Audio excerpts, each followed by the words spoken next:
Australia में तेज की हालत तेजी से सुधर रही थी। तीनों डॉक्टर्स अपने काम में लगे हुए थे। डॉक्टर ममता के साथ साथ डॉक्टर स्मिथ भी स्क्रीन पर अब तेज के हर मूवमेंट पर नजर रखे थे। दवा के बदले जाने से अब सभी को भरोसा हो गया था कि तेज को ठीक होने में अब ज्यादा समय नहीं लगेगा, पर अब तक तेज ने आंखें नहीं खोली थी। तेज के सिर के एक हिस्से में गहरी चोट थी जो अब धीरे धीरे ठीक हो रही थी। आज तेज ने अपनी आंखें खोली। सभी की उम्मीदें और बढ़ गई। तेज हाथ और पैर भी हिलाना चाहता था, पर शायद अभी उसका शरीर साथ नहीं दे रहा था। डॉक्टर स्मिथ ने देखा तो उनकी खुशी का तो ठिकाना ही नहीं रहा। डॉक्टर जॉन के साथ मिलकर वो रिपोर्ट रेडी करने में लग गए और मोहित अपने फोन को रिकॉर्डिंग मोड में ऑन करके तेज से बात करने लगा। मोहित ने तेज के हाथों को अपने हाथ में लेकर कहा, जीजू, जानते हैं कितने दिनों के बाद आपने आंखें खोली है। दीदी को तो पता चलेगा तो बहुत खुश होगी। तेज बस मोहित को ही देख रहा था। जीजू बताइए ना, कौन था वो जिसने आपकी ऐसी हालत की है? हम उसे सजा दिलवा कर ही रहेंगे। आप डॉक्टर ममता के हॉस्पिटल कैसे पहुंचे? मोहित लगातार सवाल पर सवाल कर रहा था। तीनों डॉक्टर तेज को मॉनिटर कर रहे थे। तेज का रिस्पॉन्स ना देना उन्हें आश्चर्य में डाल रहा था।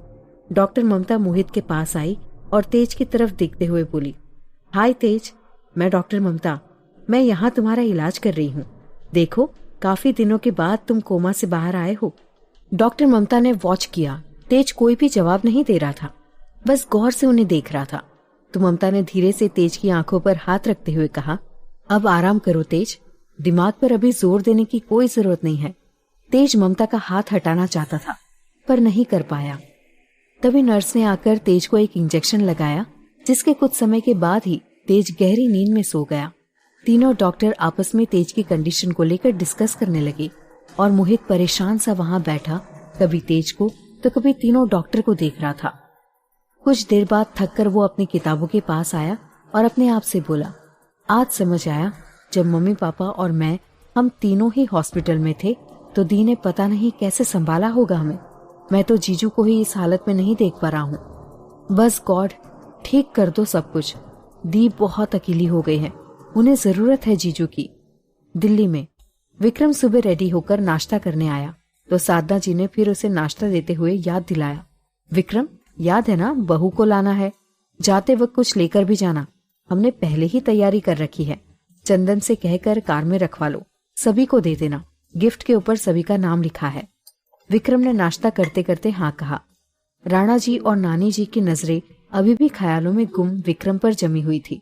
नई शादी का कोई भी उत्साह उसके चेहरे पर ना देखकर राणा जी मन ही मन बहुत परेशान थे। वो विक्रम से बात करना चाहते थे, पर अहम की दीवार गिरने का नाम नहीं ले रही थी। उन्हें क्या पता था, एक नई मुसीबत फिर उनका इंतजार कर रही थी। विक्रम नाश्ता करके बस उठने ही वाला था कि उसके पास उसके असिस्टेंट का फोन आया। विक्रम ने अभी आता हूँ कहकर साधना जी से कहा, माँ, आज जरूरी काम से जाना है तो प्रीति को लेने नहीं जा पाऊंगा, प्लीज आप चले जाना। फिर वो बगैर किसी का जवाब सुने वहां से चला गया। सभी उसे जाते देख रहे थे। नानी जी बोल पड़ी, ये विक्रम को काम के अलावा कुछ सोचता नहीं है क्या? अपनी पत्नी को लेने तो जा सकता था। जाने दो ना माँ, हम चले जाएंगे। साधना जी उदासी से बोल पड़ी। तभी सुधा वहां आते हुए बोली, कौन, कहाँ जा रहा है? नानी जी बोली, तू नाश्ता कर ले छोरी, दांत के कीड़े कब से खाना मांग रहे हैं। तू पहले उनको खाना खिला और बता कब जा रही है घर। अब जिस काम से तू यहाँ थी वो तो होने से रहा, तो तेरी वो मॉडलिंग शॉडलिंग रह जा रही होगी। नानी की बातें सुधा को जहर के समान लग रही थी। उसने कहा, हाँ बात तो सही है, कुछ दिन और घूम लेती हूँ यहाँ, फिर चली जाऊंगी। सुधा ने अपनी प्लेट में नाश्ता लेते हुए कहा। धीरे धीरे सभी वहां से चले गए। अब नाश्ता करते हुए सुधा ने मन में कहा, विक्रम, तुमने ठुकराया था ना मुझे, देखना प्रीति तुम्हें मिलेगी ही नहीं। बेचारी, तुम्हें तो मेरा होना ही होगा और वो दिन दूर नहीं है। उसे बस इंतजार था एक बड़े धमाके का। विक्रम फोन आने के बाद ही असिस्टेंट की बताई हुई जगह पर पहुंच गया था। असिस्टेंट सामने टीवी पर सीन दिखाते हुए बोला, देखिए सर, ये रहा रवि, इसने प्रीति मैडम को मारने की सुपारी ली थी, वो भी। असिस्टेंट बोलते हुए रुक गया तो विक्रम तीखी सी आवाज में बोला, किससे? असिस्टेंट अटकते हुए बोला, वो बार बार एक ही नाम ले रहा था, आपके पापा राणा जी का। विक्रम लगभग चौंकते हुए बोला, पर पापा की प्रीति से क्या दुश्मनी हो सकती है? कुछ बताया इसने? असिस्टेंट फिर अटकते हुए बोला, जी वो कहता था प्रीति जी आपको फंसाना चाहती है और राणा जी उसे रोकना चाहते थे, पर जब वो नहीं मानी तो उन्होंने प्रीति जी को रास्ते से हटाने की सोची। विक्रम बोल पड़ा, पर आगे के शब्द गले में ही रह गए। उसे याद आ गया जब रवि प्रीति के साथ ज्यादती कर रहा था। उसकी आंखों में गुस्सा उतर आया। उसने असिस्टेंट से कहा, इसके शरीर में भी एक भी हिस्सा सलामत नहीं बचना चाहिए, फिर इसे उठाकर पुलिस स्टेशन फेंक देना और जब तक ये अपना गुनाह ना मान ले इसे छोड़ना मत। और हाँ, इसमें प्रीति या पापा का नाम नहीं आना चाहिए। और वो फोटोग्राफर, उसने क्या कहा? असिस्टेंट टीवी में दूसरी जगह दिखाते हुए बोला, ये रहा वो फोटोग्राफर। इसने भी मान लिया है और इसने कहा है कि उसने ये काम प्रीति मैडम के कहने पर किया है। विक्रम को अपने कानों पर भरोसा ही नहीं हुआ। उसे लगभग हताश से स्वर में कहा, तुम्हें जरूर कोई गलतफहमी हुई है, इससे फिर उगलवाने की कोशिश करो। हो सकता है ये प्रीति को फंसा रहा हो। विक्रम के दिल का कोना अभी भी प्रीति को गुनहगार मानने से इनकार कर रहा था। असिस्टेंट फिर बोला, इसे तो मैंने रवि के पहले पकड़ा था और तब से लगातार टॉर्चर करने के बाद भी ये बस प्रीति मैडम का नाम ले रहा है। विक्रम हताश सा सिर पकड़कर बैठ गया। असिस्टेंट ने जल्दी ही पानी मंगवाया। पानी पीकर भी दिल की तकलीफ दूर नहीं हो रही थी तो विक्रम वहां से चला गया और असिस्टेंट उसे जाता देख रहा था। उसने बड़बड़ाते हुए अपने आप से कहा, इस फोटोग्राफर का क्या करना है? सर ने तो बताया ही नहीं। अब इसे छोड़ना है या पुलिस के हवाले करूं? फिर वो सर झटकते हुए वहां से चला गया। विक्रम तेज कार चलाते हुए बस चला जा रहा था। हाईवे पर जाकर उसने अपनी कार रोकी। कोई आसपास गुजरता भी नजर नहीं आ रहा था।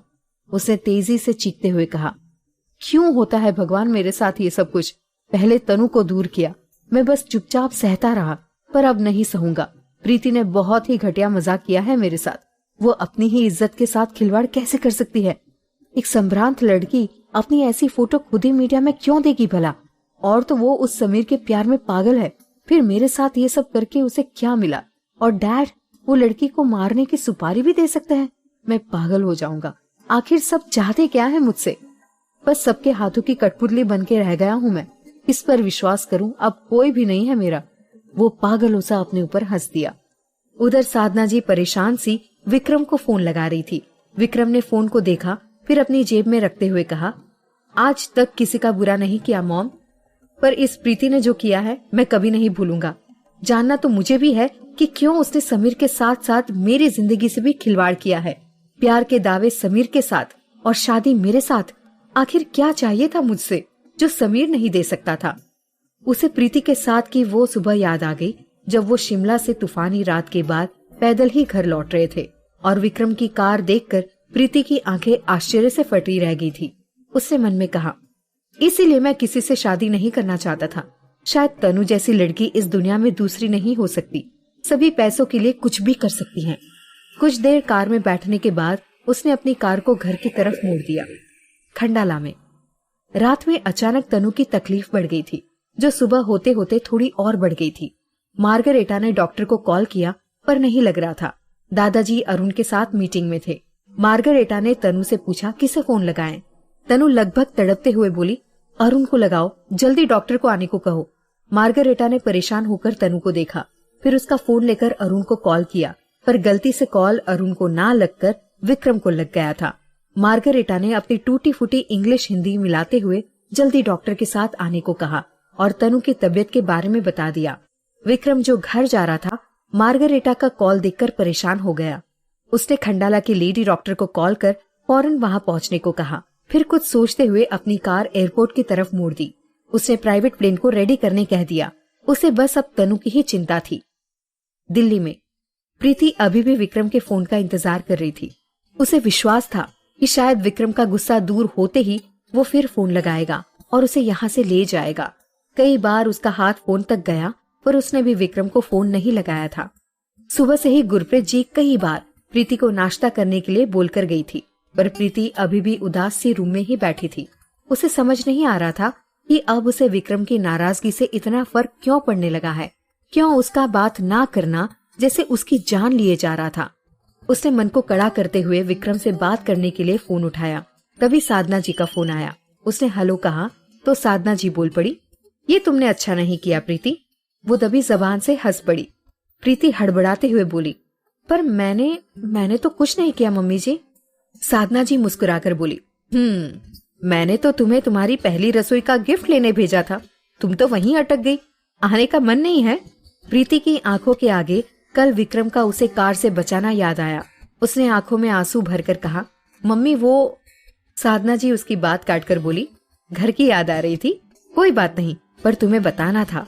विक्रम को तो कुछ पता ही नहीं था, ऐसे ही खाली हाथ घर नहीं जाना था। कोई नहीं, हम शाम को आ रहे हैं लेने, तो तैयार रहना।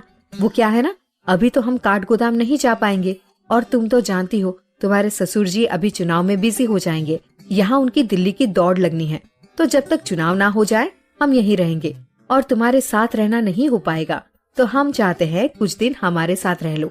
यदि तुम फिर भी रुकना चाहती हो तो कोई बात नहीं, पर तेरा पति, जानती हूँ उसे, एक बार यदि तुम्हें काठ गोदाम ले गया तो वापस जल्दी नहीं लाएगा। प्रीति फिर बोली, वो मेरा भी मन नहीं है यहाँ रुकने का, आप शाम को आइएगा ना तो मैं भी चलूंगी। साधना जी फिर बोली, तो फिर ठीक है, पर मन वहाँ क्यों नहीं लग रहा है? बोलकर साधना जी मुस्कुरा दी। प्रीति को जवाब नहीं दे पाई तो साधना जी ने शाम का आने का कहकर फोन रख दिया।